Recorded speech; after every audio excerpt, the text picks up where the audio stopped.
Good morning, student. Today we will discuss about the class reptilia or reptiles. तो आज का जो हमारा टॉपिक है it is for the reptilia. Reptilians बोल देते हैं, रेप्टाइल्स बोल देते हैं. ठीक है, इसके बारे में आज हम लोग बात करेंगे. It come unders phylum super class Tetrapoda. Okay, तो first of all you should know what are these animal. These are the creeping और crawling animal. These are the animal which can creep and crawl on the land. ये आपको रेंगते हुए नजर आएंगे land के ऊपर. जैसे कि इसके एग्जांपल आपको मैं बता दूं तो आप समझ जाओगे हम किन की बात कर रहे हैं. अगर स्नेक की हम बात करें या हम लिजर्ड की बात करें या हम क्रोकोडाइल की बात करें, एलिगेटर की बात करें, तो ये सारे ऑर्गेनिज्म जो है इसके अंडर आते हैं. इनकी बॉडी के ऊपर स्केल होता है, ये इनकी इंपॉर्टेंट फीचर है. इनकी बॉडी पे स्केल्स होते हैं और इनके जो एग होता है उसके चारों तरफ शेल होता है. ये इनके बड़े इंपॉर्टेंट फीचर है which enable them to live on land. इन दो फीचर्स ने इनको लैंड के ऊपर रहने के लिए इनेबल कर दिया था. The presence of scale on the body and the presence of egg shell, यानी कि एग के ऊपर शेल का. हमने लास्ट में एम्फीबियंस में पढ़ा था कि जो एग जो पानी में क्यों जाते थे, क्योंकि उनके एग बहुत ही सॉफ्ट होते थे, लैंड पे वो सर्वाइव नहीं कर सकते थे. और ये एग की शेल ने ही रेप्टाइल्स को लैंड पे रहने के लिए केपेबल कर दिया था, so that they do not need any type of water for their reproduction. Okay, if we are talking about the origin of the reptiles, तो Mesozoic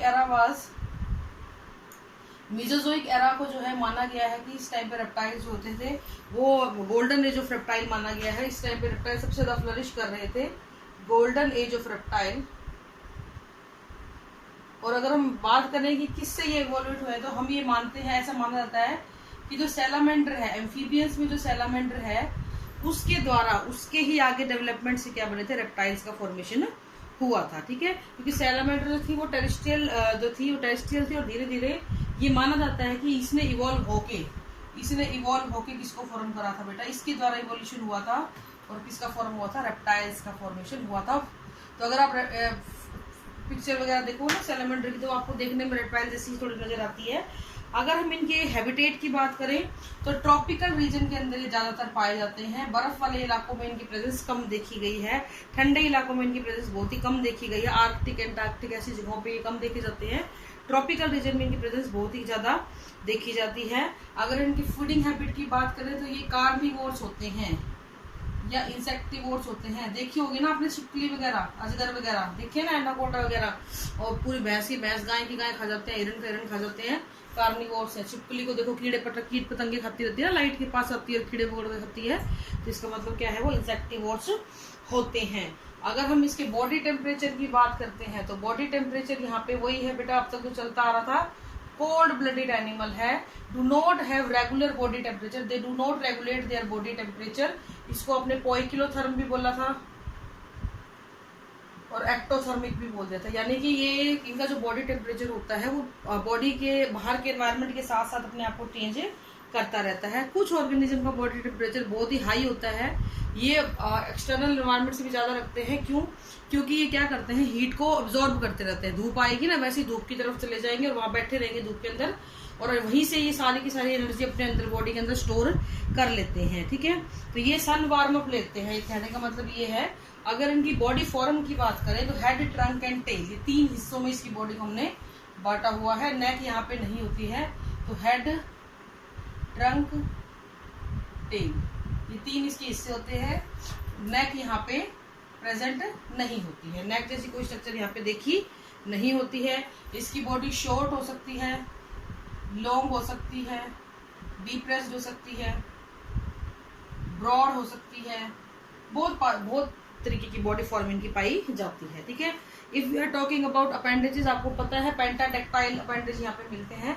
pentadactyl appendages with 5 digits, और इनके ऊपर क्लॉज भी मिलते हैं, पंजे या नाखून जैसे स्ट्रक्चर, तीखे नाखून जैसे स्ट्रक्चर यहाँ पे मिलनी शुरू होती है. और these are the horny claws, तीखे नाखून होते हैं जिनको हम लोग बोलते हैं हॉर्नी क्लॉज, यहाँ पे मिलना शुरू हो जाते हैं. लेकिन कुछ एक लिजर्ड है जिनमें लिम्स एब्सेंट होती हैं. तो एक्सेप्शन देखो हर जगह ही है बेटा. Few lizard do not have limbs. जैसे लास्ट हमने एम्फीबियंस में एपोडा पढ़ा था ना, वहां पे लिम्स नहीं होते हैं, तो ऐसे यहाँ पे भी है हैव लिम्स. ठीक है बेटा।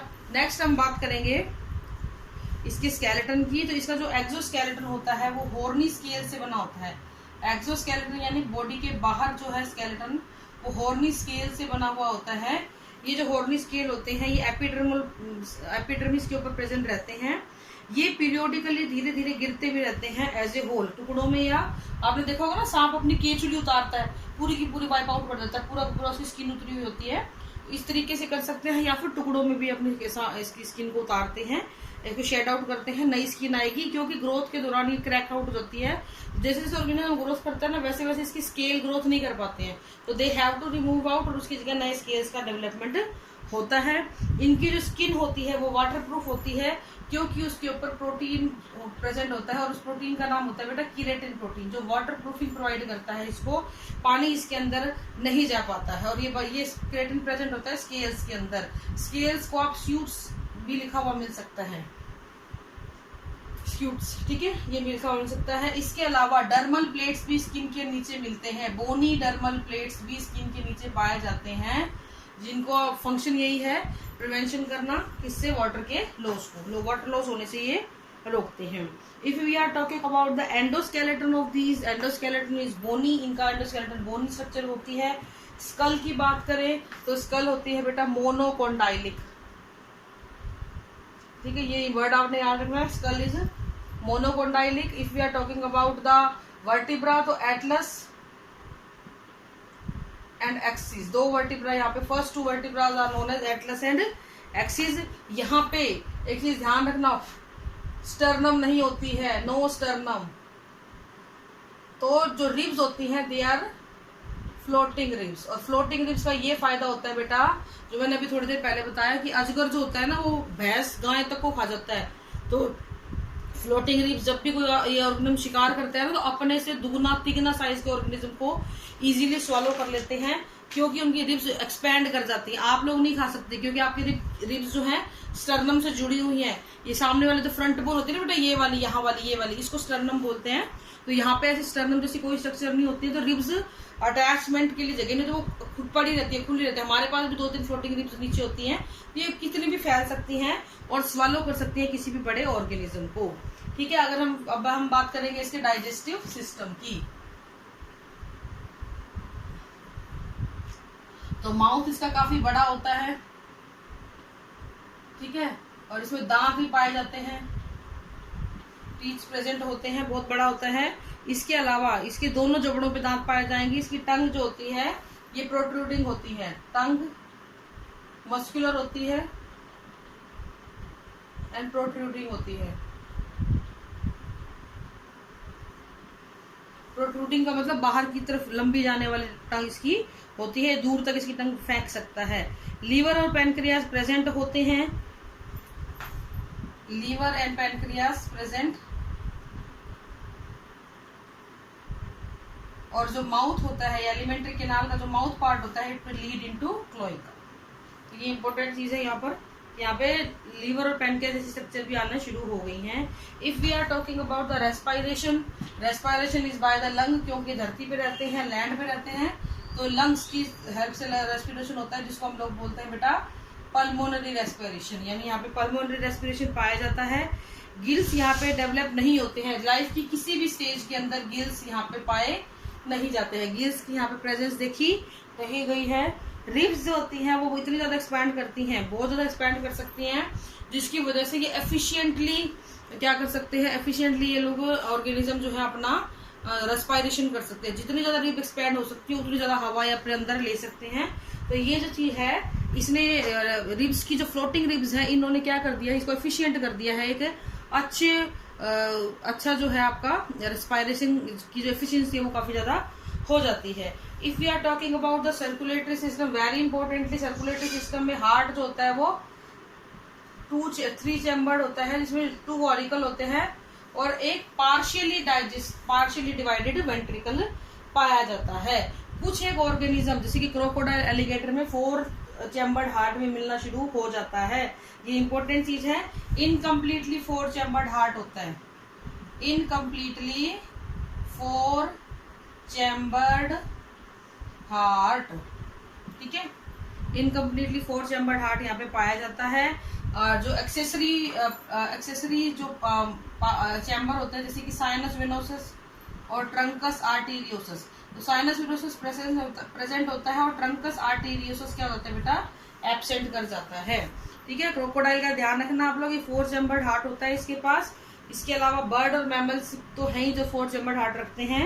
रीनल पोर्टल सिस्टम यहाँ पे रिड्यूस हो जाता है। मैंने आपको पहले भी एक बार बताया था कि जैसे जैसे हार्ट के चैम्बर बढ़ते जाएंगे रीनल पोर्टल सिस्टम रिड्यूस होता चला जाएगा। तो ये चीज आपको ध्यान में रखनी है। रीनल पोर्टल सिस्टम यहाँ पे कैसा हो जाता है बेटा, रिड्यूस्ड हो जाता है, काफी ज्यादा कम, इसकी उसका कोई काम रहता ही नहीं है, इसलिए वो धीरे धीरे खत्म होना शुरू हो जाता है। आरबीसी जो होती है ओवल, बायकॉन्वेक्स, ये तो लगभग सब में एक जैसी चल रही है अभी तक, और न्यूक्लिएटेड होती हैं। ये लगभग सभी में हम जहाँ भी लिखी है अब तक वो सब जगह ये लिखा हमने होती हैं। ठीक है, ये हुआ आपका एक्सक्रीटरी सिस्टम, रेस्पिरेटरी सिस्टम और circulatory system. Excretory system pair of kidneys होती हैं। यूरिनरी ब्लैडर में भी प्रेजेंट, किसी किसी में मिलता है किसी किसी में नहीं मिलता है।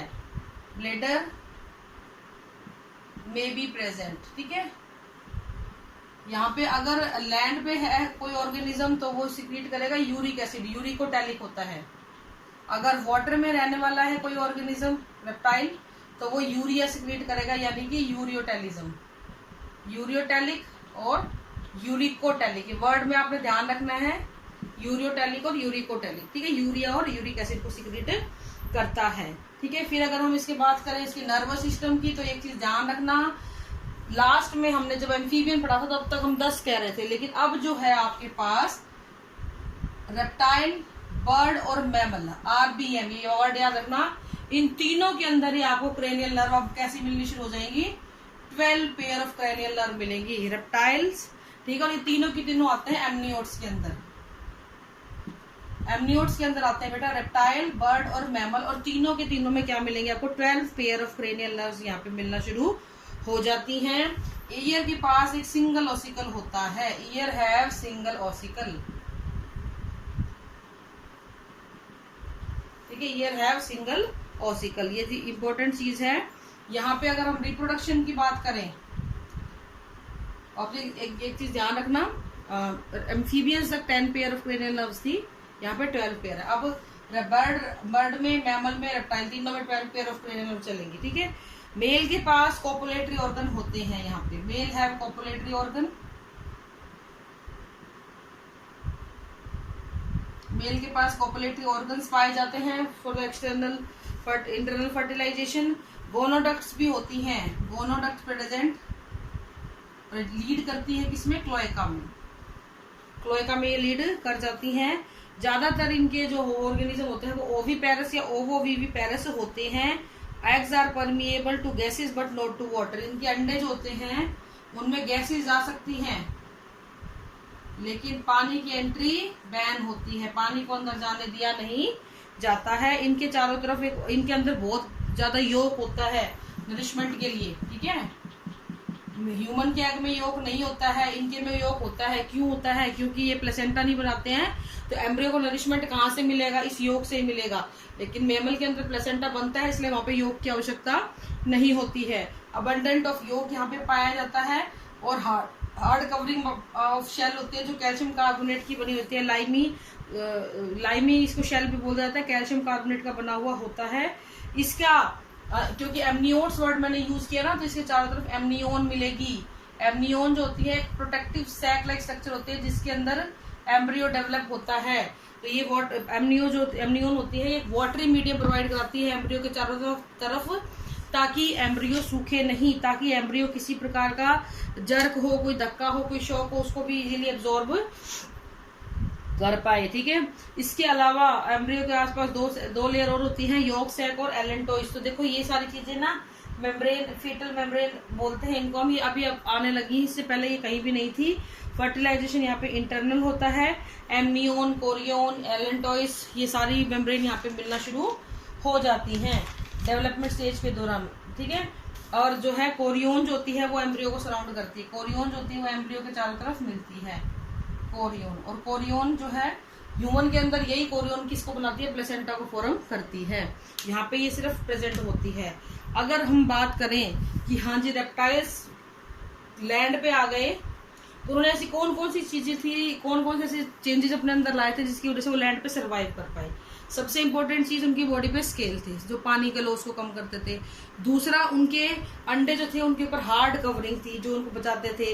तीसरा उनके एम्ब्रियो के चारों तरफ वाटरी मीडियम एम्ब्रियो ने प्रोवाइड करा दिया था जो उसकी हेल्प करता था। चौथा इनके पास जो है इंटरनल फर्टिलाइजेशन की कैपेसिटी थी। तो ये सारी चीजें थी, कॉपुलेटरी ऑर्गन थे जो ऑलरेडी जो इंटरनल फर्टिलाइजेशन में हेल्प कर देते थे। तो ये कुछ फीचर्स थे जिनकी वजह से क्या हुआ था बेटा, हमने रेप्टाइल्स को ये बोल दिया था कि वो लैंड पे इजीली सरवाइव कर पाते हैं। तो इसका मतलब ये नहीं कि पानी में नहीं जाते हैं, बहुत सारे क्रोकोडाइल, एलिगेटर, स्नेक्स वगैरह सांप में पानी में भी तैरते हैं, बट वो उनकी इच्छा पे होता है। ऐसा कोई जरूरी नहीं है कि वो मतलब कि वो अपना पानी में रहें, उनको पानी में रहना उनकी मजबूरी नहीं है, विलिंगली वो पानी में जाते हैं, that is another thing. But पानी रिप्रोडक्शन के लिए जरूरी या किसी और लाइफ प्रोसेस के लिए जरूरी ऐसा नहीं होता है यहाँ पे, ठीक है। अब इसकी क्लासेस की अगर हम बात करते हैं, पूछ रहा था इसलिए मैं बता रही हूँ।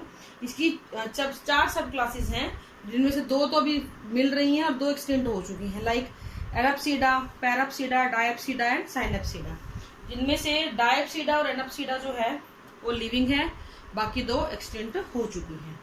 So this is all for today. Thank you and have a nice day.